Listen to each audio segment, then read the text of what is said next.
علی علی حق ہے، علی حق ہے، علی حق ہے، علی علی جدھر حق ہے ادھر مولا، جدھر حق ہے ادھر مولا، جدھر مولا ادھر حق۔ سورہ احزاب 33واں سورہ ہے اور اس کی 33ویں آیت ہے۔ قرآن کریم کے 114 سورے ہیں، 114۔ اللہ نے قرآن میں بھی 1 اور 14 کو رکھا، 114 سورے۔ ہر سورہ کا ایک نام ہے، بہت سی آیات کے بھی نام ہیں ان آیات کی اہمیت کی وجہ سے، جیسے آیت الکرسی، جیسے آیہ مودت، جیسے آیہ ولایت، تو آیات کے بھی نام ہے۔ اس آیت کا نام ہے آیت تطہیر، پاکیزگی کی آیت۔ اور کچھ افراد نے کوشش یہ کی ہے کہ نہیں، یہ تو 3 سے متعلق ہے، کیونکہ 33واں سورہ ہے، 33ویں آیت ہے، انہیں گننا ہی نہیں آتا، 4 دفعہ 3 آیا 12 بن جاتے ہیں۔ چلیے گا نا میرے ساتھ، وہ بڑی مشہور معروف آیت ہے۔ اچھا، آیت کی تفسیر کا طریقہ یہ ہے، عربی کے 2 لفظ پیش کر رہا ہوں۔ میری آواز اس وقت خراب ہے، زیادہ اذیت تو نہیں کر رہی؟ سب کو سمجھ میں آ رہی ہے نا؟ تو آیت کی تفسیر کا طریقہ یہ ہے کہ سیاق اور سباق کو دیکھا جاتا ہے۔ آیت جہاں ہے اس سے پہلی آیات کو دیکھا جاتا ہے اور بعد کی آیات کو دیکھا جاتا ہے، پھر تفسیر کی جاتی ہے۔ کچھ بزرگ پہنچ گئے، آیت سے پہلے کی آیات اور بعد کی آیات کو دیکھنے کے بعد تفسیر کی جاتی ہے۔ تو بہت سے مسلمانوں نے پورا زور یہ لگا دیا کہ پہلے کی آیات اور بعد کی آیات، ساری کی ساری آیات جو ہیں وہ ازواج سے متعلق ہیں، تو ہو نہ ہو آیت تطہیر بھی ازواج سے متعلق ہے۔ میں جلدی چند آیات پیش کروں گا، ساری آیات نہیں پڑھوں گا، مجھے رات کے اس پہلو کا پورا احساس ہے۔ یا نساء النبی، پہلے کی آیات، اے رسول کی بیویوں، لستن کہا کہ میرے نساء، تم دوسری عورتوں کی طرح سے نہیں ہو۔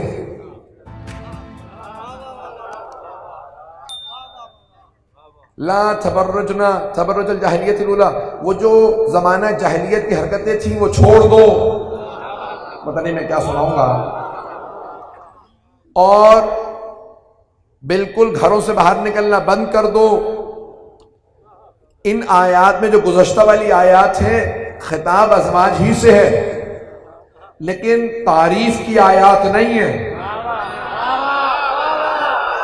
اور چلتے رہیے گا عزیزان گرامی، اب یہ پچھلی آیات، اس میں اللہ تنبیہ کر رہا ہے، یا نساء نبی، اے رسول کی بیویوں، تم دوسری خواتین کی طرح سے نہیں ہو۔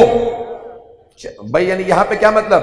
تم دوسری خواتین کی طرح سے نہیں ہو۔ مسلمانوں سن لو، قرآن ہے، رسول کی بیویاں اور عورتوں کی طرح نہیں ہے۔ اب نہ کہنا محمد ہم جیسے ہیں۔ مجمع چلتا رہے گا میرے ساتھ۔ اچھا، فرق کیا ہے؟ تم اور عورتوں کی طرح سے نہیں ہو، تم رسول سے نسبت رکھتی ہو، تو رسول کی بیویوں کی اپنی فضیلت نہیں ہے۔ کچھ لوگ پہنچ گئے ہیں۔ لستن کأحد من النساء، تم اور خواتین کی طرح سے نہیں ہو، تو نسبت یعنی فضیلت کیا ہے؟ تمہاری نسبت میرے رسول سے ہے۔ اگر گھر سے باہر جاؤ تو لوگ یہ نہیں کہتے وہ باہر گئی تھی، کہتے رسول کی بیوی۔ پتہ نہیں لوگ ہیں یا نہیں ہیں۔ اب کچھ لوگ تو داد دے رہے ہیں، کچھ ابھی بھی خاموش بیٹھے ہیں، کہلوا کے چھوڑیں گے۔ اب یہ نہ پوچھئے گا جانے والی گئی کہاں تھی۔ روک کے جملہ پیش کر دوں، میں نے کسی مجلس میں پیش کیا تھا، کچھ سامعین وہاں سے بھی موجود ہوں گے، کہ مولا کا بڑا مشہور و معروف فرمان ہے، سلونی سلونی قبل ان تفقدونی، جو پوچھنا ہو پوچھ لو اس سے پہلے کہ تم مجھے کھو دو۔ تو مولا کے علاوہ کسی کو زیب ہی نہیں دیتا۔ ہمارے ائمہ سے کہا گیا کہ ہم جو چاہیں پوچھ لیں، کا پوچھ لو۔ کہا آپ کیوں نہیں کہتے سلونی؟ کا کیونکہ ہمارے جد نے کہا تھا اور ان کے دشمنوں نے ان کے مقابلے کے لکھا، اس لیے ہم اماموں نے فیصلہ کیا ہم نہیں کہیں گے سلونی۔ لیکن جو پوچھنا ہو پوچھ لو، ہم ان کے ممبر کے وارث ہیں۔ فضلان گرامی، بہت سے لوگوں نے مولا کی عداوت میں کہا جو پوچھنا ہے پوچھ لو۔ ان میں سے ایک نام ہے سبط ابن جوزی، شاید نام سن رکھا ہو، بہت بڑے وہابی عالم گزرے۔ جامع دمشق جسے دربار یزید بھی کہا جاتا ہے، بنو امیہ کی مسجد، وہاں درس دیا کرتا تھا، ہزاروں کا مجمع، رات کو آ کے مسجد میں رک جاتا تھا کہ صبح فجر کے بعد درس دے گا، کہیں ایسا نہ ہو کہ ہم سے چھوٹ جائے۔ اب اس نے دیکھا اتنے ماننے والے ہیں، اتنے سننے والے ہیں، پھر میں بہت ہی قابل ہوں۔ جس کا دماغ خراب ہوتا ہے نا وہ علی کے مقابلے میں آ جاتا ہے، اور جو علی کے مقابلے میں آ جاتا ہے اللہ اسے ذلیل و خوار کر دیتا ہے۔ چلتے رہیے گا، میں جانتا ہوں رات کے 12 بجنے والے ہیں، لیکن آپ چلیں گے تو میں پیش کروں گا۔ فضلان گرامی، اب اس کا سبط ابن جوزی کا دماغ خراب ہوا، اس نے کہا اتنے ماننے والے ہیں۔ ممبر پہ آیا، ایک مرتبہ مجمع کو دیکھنے لگا، کچھ کہا نہیں کہ خطبہ دیتا، درس دیتا، دیکھنے کے بعد کہا سلونی سلونی، جو پوچھنا ہو پوچھ لو۔ اچھا، اللہ ایسوں کو ذلیل کرواتا ہے نا تو عورتوں کے ہاتھوں۔ تو وہاں برقعے میں خاتون بیٹھی تھی، وہ فوراً کھڑی ہو گئی، کہا سبط ابن جوزی، شیخ نہیں لگایا، مولانا نہیں کہا، علامہ نہیں کہا، پتہ نہیں لوگ ہیں یا نہیں ہے، نام لیا بوڑھی خاتون نے، کہا سبط ابن جوزی جو پوچھنا ہے پوچھ لو۔ کہا یہی تو میں نے کہا ہے اے بوڑھی خاتون، میں نے یہی کہا جو پوچھنا ہے پوچھ لو۔ کہا اچھا یہ بتا، ایک مدینے میں انتقال ہوا، پہنچ رہے ہیں، کسی کا انتقال ہوا مدینے میں، علی بھی مدینے میں تھے، جنازہ بھی مدینے میں تھا، لیکن علی جنازے میں نہیں گئے، اور سلمان فارسی کا، پہلے کا میں نے نام نہیں لیا ہے احتیاط، اور سلمان فارسی کا انتقال ہوا مدائن میں، مدائن ہے عراق میں، ایران کے بارڈر پہ، علی ابن ابی طالب علیہ السلام تھے مدینے میں، سلمان کا انتقال ہوا مدائن میں، رات میں انتقال ہوا، صبح سب سے پہلے علی پہنچ گئے۔ کچھ لوگ ہیں، کچھ لوگ کسی اور موڈ میں ہیں۔ تو ایک مرتبہ کہا بھائی مدینے میں ہوتے ہوئے علی ابن ابی طالب ایک کے جنازے میں نہیں گئے، اور سلمان مدائن میں تھے، علی فوراً پہنچ گئے، بتا مدینے والے کے جنازے میں کیوں نہیں گئے اور جناب سلمان کے جنازے میں کیوں چلے گئے؟ کچھ دیر سبط ابن جوزی سوچتا رہا، پھر کہنے لگا اگر اس طرف سے جواب دوں تو میں پھنس جاتا ہوں، اور اگر اس طرف سے جواب دوں تب بھی میں ہی پھنستا ہوں۔ تو کچھ دیر سوچنے کے بعد کہنے لگا وہ بڑھیا اپنے شوہر کی اجازت سے آئی ہے یا اجازت کے بغیر آئی ہے؟ چلیے گا عزیزان اکرام، کہ اپنے شوہر کی اجازت سے آئی ہے یا اجازت کے بغیر؟ تو اس خاتون نے کہا بھئی میرے سوال کا تیرے سوال سے ربط کیا ہے؟ کہ ربط ہے، اگر شوہر کی بغیر اجازت کی آئی ہے تو تجھ پہ لعنت، اور اگر شوہر کی اجازت سے آئی ہے تو تیرے شوہر پہ لعنت۔ کہنے لگے میں ابھی تیرے سوال کا جواب دیتی ہوں، یہ بتا وہ جب جمل میں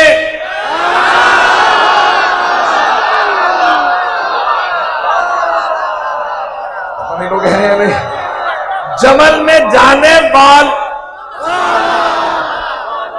جانے والے پیغمبر کی اجازت سے گئے تھے یا بغیر اجازت کے؟ پتہ نہیں لوگ ہیں یا نہیں۔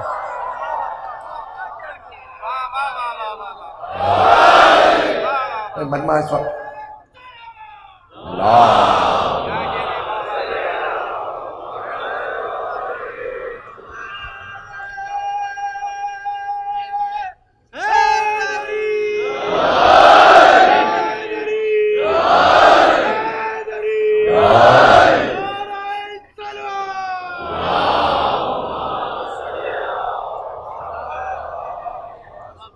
تو اس خاتون نے سوال یہ کہا سبط ابن جوزی وہ جو جمل میں معاملہ تھا وہ پیغمبر کی اجازت سے گئے تھے یا بغیر اجازت کے چلے گئے؟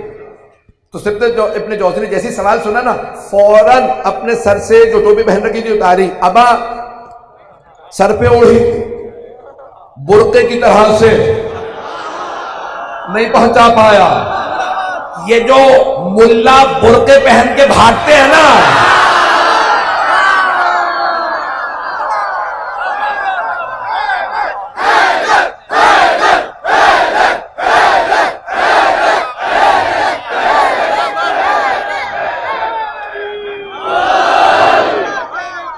توجہ ہے ذہن گرامی، یہ برقعے نہ نئے ہیں اور نہ بھاگنے والے نئے ہیں۔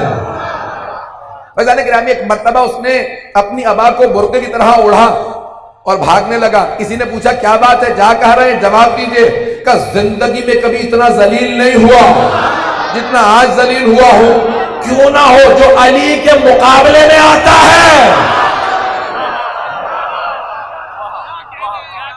ذہن گرامی بل محمد وعلی محمد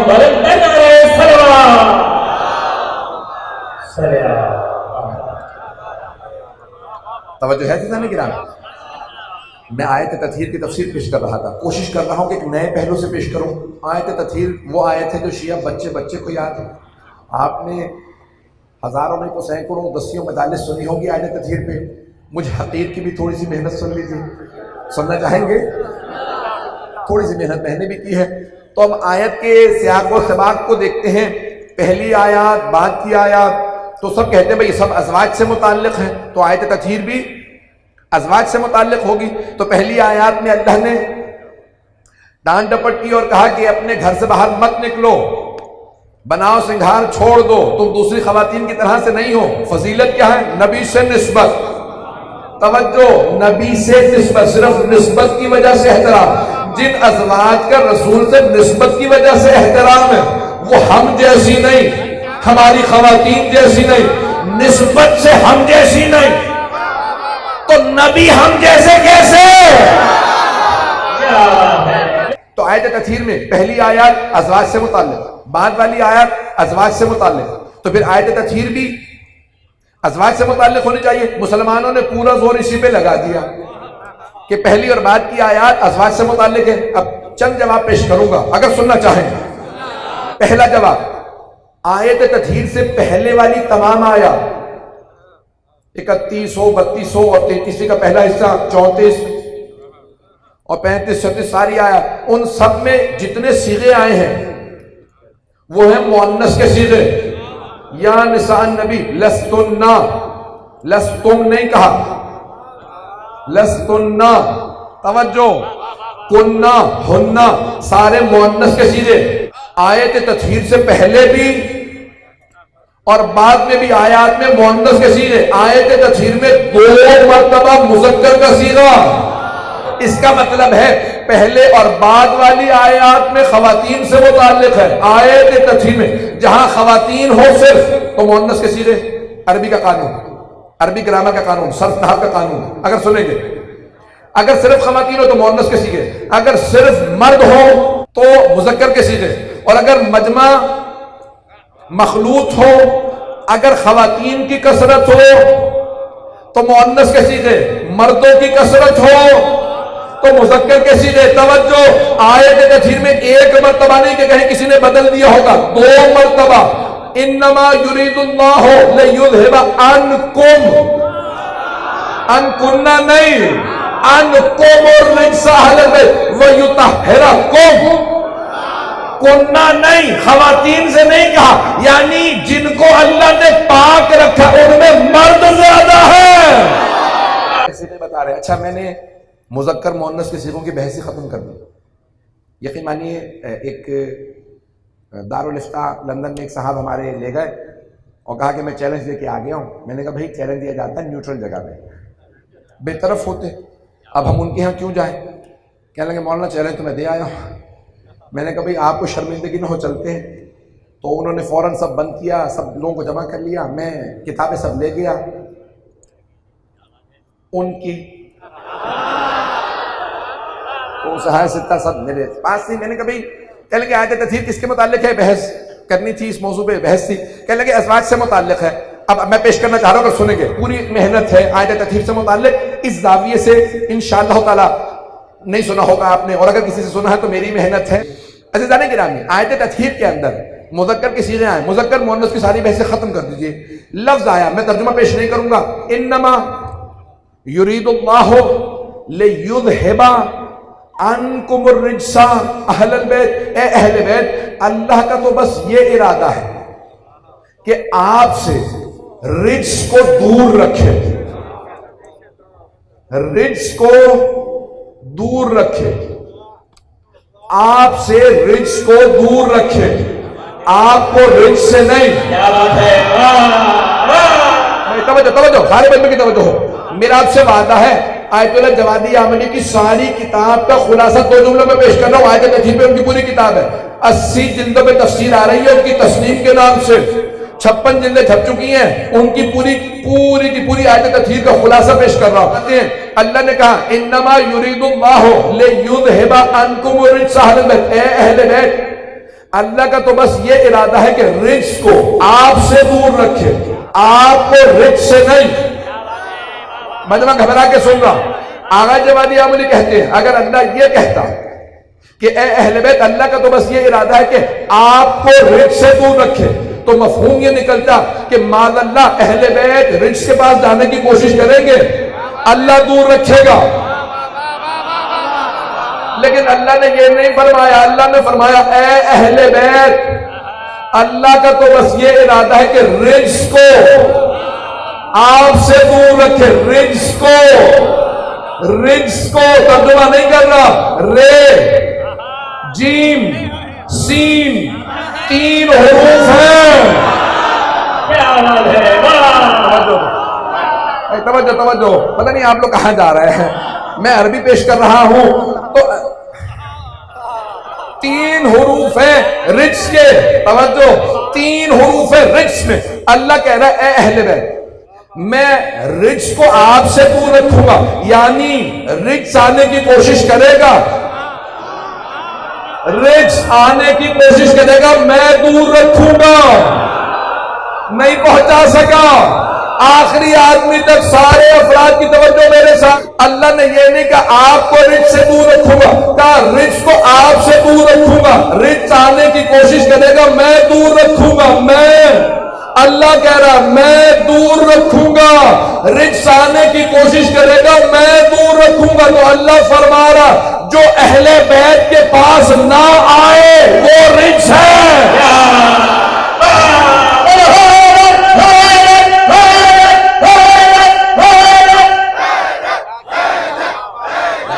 کیا بات ہے،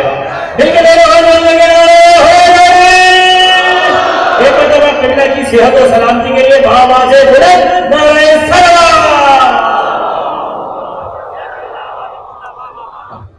اللہ کہہ رہا ہے میں ہر طرح کے رجس کو دور رکھوں گا۔ اب اگر کوئی اہل بیت کے پاس نہ آئے تو ماننا پڑے گا نا کہ اللہ نے دور رکھا، اور جسے اللہ نے دور رکھا ہو اسے میں اور آپ کیسے لا سکتے ہیں؟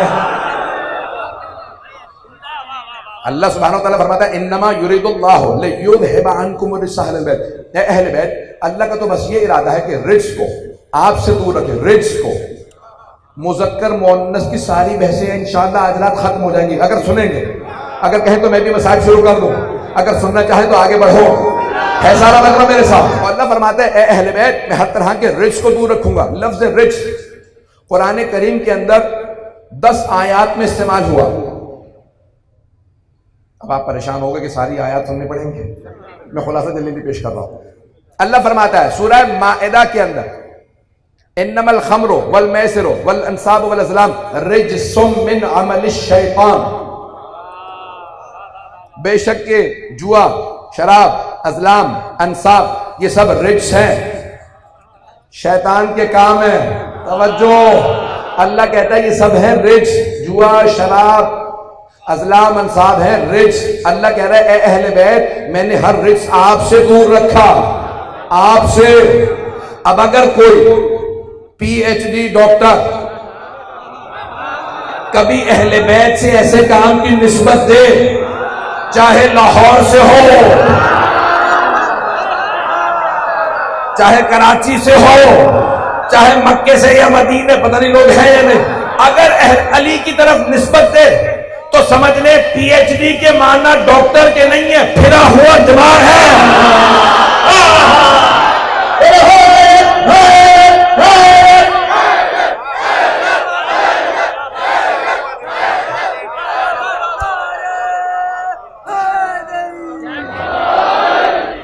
وزان کریم اللہ کہہ رہا ہے یہ سب چیزیں رجس ہیں۔ ایک دو اور آیات سن لیجیے، زیادہ آیات پہ میں نہیں پیش کروں گا، مجھے جتنا موضوع میں پھیلا لوں گا، مجھے ہی سمیٹنا ہے. عزیزان گرامی، اللہ فرما رہا ہے کہ ان الدم، یہ خون، والخنزیر، خنزیر ترجمہ نہیں کروں گا، اور میتا، یہ سب رجس ہے. خون، خنزیر اور مردار، پتہ نہیں کتنی چیزیں گنواؤں، پتہ نہیں لوگ پہنچ رہے نہیں پہنچ رہے ہیں. اللہ نے کہا میں نے ہر طرح کا رزق دور رکھا. جب گنوایا، جنہوں نے نہیں سنا ہے انہیں آپ سنا دیں، تو اللہ نے ہر طرح کے رزق کو اہل بیت سے دور رکھا. آخری آیت سن لیجئے، ساری آیات پیش نہیں کر رہا، مجمع ہے میرے ساتھ، سنیں گے اس آیت کو. فَاجْتَنِبُوا رِجْسًا مِنَ الْأَوْثَانِ وَاجْتَنِبُوا قَوْلَ الزُّورِ. اللہ کہتا ہے اجتناب کرو، او مسلمانوں اجتناب کرو بت پرستی کے رجس سے. بت پرستی کے رجس، بت پرستی ہے رجس، زور گوئی زبردستی بات منوانا ہے رجس. فَاجْتَنِبُوا رِجْسًا مِنَ الْأَوْثَانِ وَاجْتَنِبُوا قَوْلَ الزُّورِ. نہ زبردستی بات منواؤ، نہ بت پرستی کرو، کیونکہ یہ دونوں چیزیں ہیں رجس. زبردستی نہ منواؤ، کوئی نہ مانے تو دہشت گردی نہ کرو، ٹارگٹ کلنگ نہ کرو، خودکش حملے نہ کرو، یہ رجس ہے.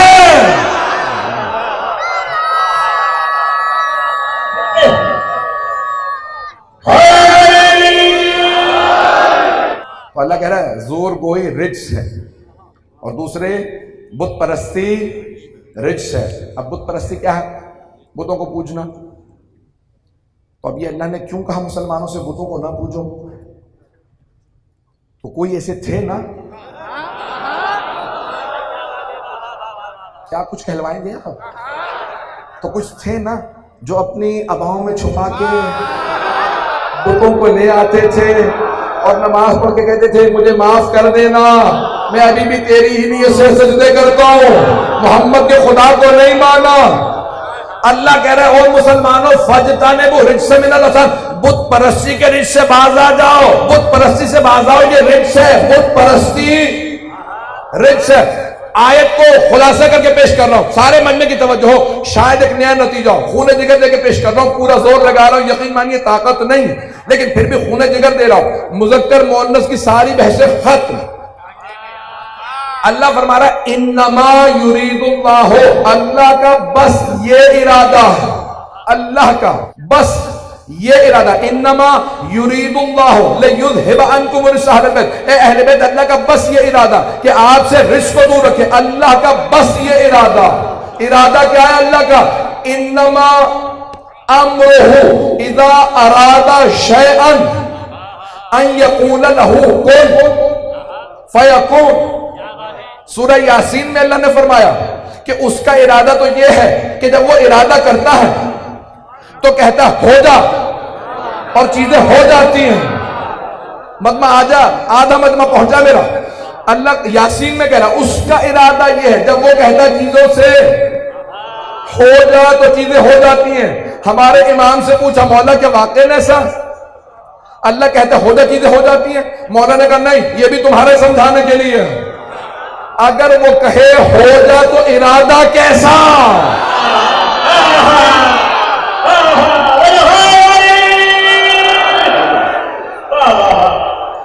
وہ اگر کہے کہ ہو جا کون، تو پھر ارادہ کیسا؟ وہ ارادہ کرتا جاتا، چیزیں ہوتی جاتی ہیں، اور جب سے وہ ہے تب سے اس کا ارادہ. توجہ. اور اس کا ارادہ یہ ہے کہ اہل بیت سے رزق کو دور رکھے، اہل بیت سے. تو جب سے خدا تب سے اس کا ارادہ، اور جب سے اس کا ارادہ تب سے اہل بیت سے رزق دور. بت پرستی ہے رزق. تمام مسلمان بھائی کہتے ہیں سارے صحابہ ہیں رضی اللہ عنہم سوائے علی کے. علی کیا ہے؟ وہ کہتے ہیں وہ ہیں کرم اللہ وجہہ.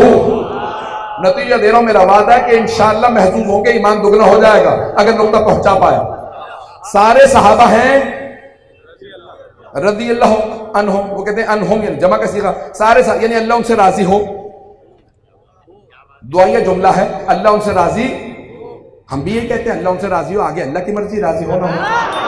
توجہ ہو سارے مجمع کی. تو وہ کہتے سارے صحابہ ہیں رضی اللہ عنہم سوائے علی کے. علی ہیں کرم اللہ وجہہ, صرف ایک علی ہیں کرم اللہ وجہہ, اللہ نے ان کے چہرے پہ کرم کیا. تو بھائیوں سے پوچھیں کیا کرم کیا؟ وہ کہتے ہیں اللہ نے کرم یہ کیا کہ سارے صحابہ تھے بت پرست. نہیں پہنچے؟ سارے صحابہ اعلان رسالت سے پہلے تھے بت پرست, بتوں کی پوجا کرتے تھے. لیکن رسول خدا کے اعلان رسالت سے پہلے بھی کبھی علی کی پیشانی بتوں کے سامنے نہیں جھکی. یہ اللہ کا ان کی پیشانی پہ کرم.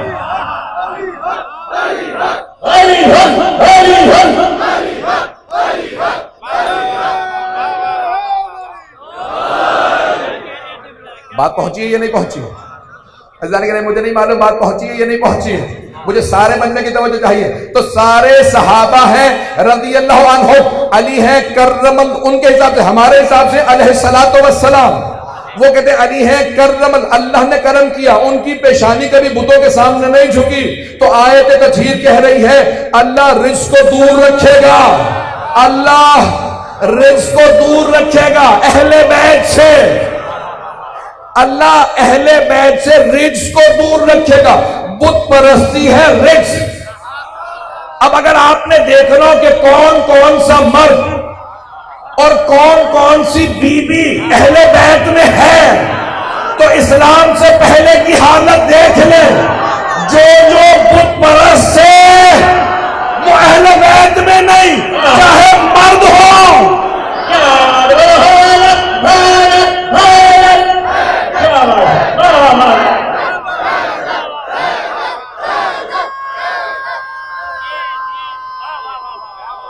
نیا پہلو تھا,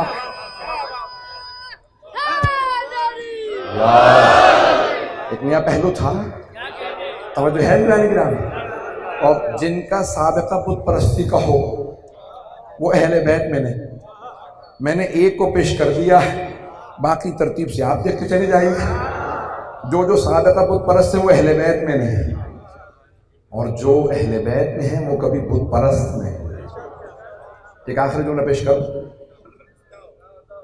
عزیزان گرامی, ایک جملہ پیش کرنا چاہتا ہوں. فتح مکہ رسول اسلام نے کہا یا علی, یہ جو کعبے میں بت رکھے ہیں نا, آپ میرے کاندھوں پہ سوار ہوں اور سب کو توڑ دیں. بڑی اس میں میری محنت ہے. یا رسول اللہ بتوں کا توڑنا تھا, کسی بھی صحابی سے کہہ دیتے, نہیں پہنچا پایا. یہ بت ہیں, بت ہوتے ہیں بے جان, نہ یہ لڑ سکتے ہیں, نہ ہاتھوں میں تلواریں ہیں, نہ یہ مرحم ہیں, نہ حارث ہیں, نہ انتر ہیں, نہ عمر ابن عبد. بھئی یہ بت ہیں, پتہ نہیں لوگ ہیں یا نہیں, بات پہنچ رہی ہے. یا رسول اللہ بت ہیں, کسی بھی صحابی سے کہتے بتوں کا توڑنا ہے. ہر میدان میں علی کو بھیجا, بتوں کے توڑنے کے لیے کسی سے بھی کہہ دیتے. توجہ ہو, یا رسول اللہ یہ بت ہے, میں ہاتھ جوڑ کے کروں گا, یا رسول اللہ بتوں کا توڑنا تھا.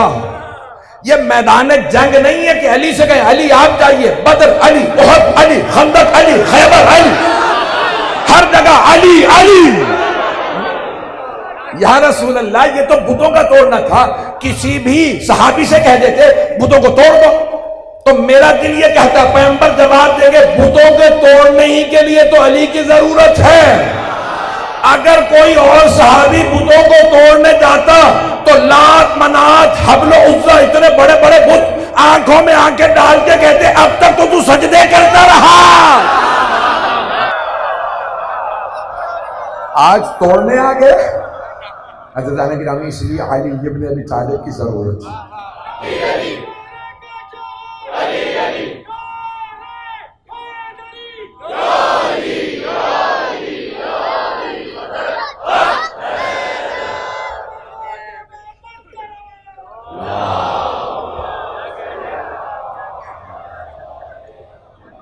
توجہ فرمائیے عزیزان گرامی, مذکر مؤنث کے صیغوں کی بحث ہی ختم ہو جاتی ہے اگر لفظ رج سمجھ میں آ جائے.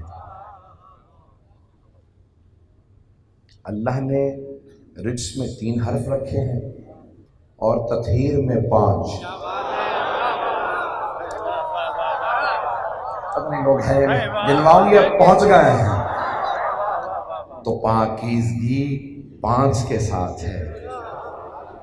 عزیزان گرامی، اللہ سبحانہ و تعالیٰ اس نے اتنی نشانیاں دی ہیں، کوئی دیکھنا چاہے تو نشانیاں مل جائیں گی. تو قرآن کریم نے کہا انما یرید اللہ لیذھب عنکم الرجس اہل بیت، اللہ کا تو بس یہ ارادہ ہے کہ رجس کو آپ سے دور رکھے اور ایسا پاک و پاکیزہ رکھے جیسا کہ پاک رکھنے کا حق ہے. پاک رکھے، کرے نہیں پہنچا پایا. بھائیوں نے پورا زور اس بات پہ لگا دیا کہ نہیں اللہ نے پاک کیا ہے. پتہ نہیں کیوں اس بات پہ زور ہے کہ بھی پاک کیا ہے. عزیزان گرامی، میں عربی قانون پیش کر رہا ہوں. مولا کائنات کا ایک جواب ہے، تھوڑا سا اس کو آسان بنا کے پیش کروں گا کہ جب بادشاہ روم نے مولا کو خط لکھا یا علی اگر مسلمان حق پہ ہیں تو کیوں کہتے ہیں نماز میں اہدنا الصراط المستقیم، ہمیں سیدھے راستے کی ہدایت کر. اگر اسلام سیدھا راستہ ہے تو سیدھے راستے کی ہدایت کیوں مانگتے ہیں؟ ترجمے اٹھا کے دیکھ لیجئے مسلمانوں کے، اہدنا ہمیں ہدایت کر. مولا نے کہا کہ نہیں، جب کوئی پہلے سے سیدھے راستے پہ ہو تو اس کا ترجمہ یہ نہیں بنتا کہ سیدھے راستے کی ہدایت کر. ثبتنا علی الصراط المستقیم، ترجمہ یہ بنتا ہے ہمیں قائم رکھ، ثابت قدم رکھ. عربی زبان میں کہتے ہیں قیام سے ہے قم. کوئی بیٹھا ہو نا اور میں کہوں قم، کھڑے ہو جاؤ، اور اگر کوئی پہلے سے کھڑا جیسے یہ میرا بھائی میرا بچہ تو میں اس سے کہوں قم، تو یہ مطلب نہیں کھڑے ہو جاؤ، کھڑے رہو. پتہ نہیں لوگ پہنچے یا نہیں. جو بیٹھا ہو قوم یعنی کھڑے ہو جاؤ، جو پہلے سے کھڑا ہے قوم یعنی کھڑے رہو. اب جو لوگ قرآن پڑھتے ہیں تو مولا نے کہا جو ابھی تک ہدایت نہیں پائے وہ کہتے ہیں پروردگارہ ہدایت کر دے. جو کہتے ہیں صراط مستقیم پہ وہ کہتے ہیں قائم رکھ. جو مانگ رہے ہیں وہ کہتے ہیں آمین. جو ہیں وہ کہتے ہیں الحمدللہ. پتہ نہیں لوگ پہنچ رہے نہیں پہنچ رہے. بتانے گرامی یہ قرآن ہے، سمجھانے کے لیے آل کی ضرورت ہے. یہ آیت تطہیر کا پاک رکھ، بات پہنچ گئی. یہ پوری کتابوں کو میں نے خلاصہ کیا ہے جو بزرگ علماء نے لکھی ہیں. کہا کہ پاک ایسا پاک رکھے جیسا کہ پاک رکھنے کا حق ہے. پاک کرے نہیں، پاک ہیں کہ ان کی ہر شے پاک ہے. علی علی حق ہے، علی حق ہے، علی حق ہے، علی علی. جدھر حق ہے ادھر مولا، جدھر حق ہے ادھر مولا، جدھر مولا ادھر حق.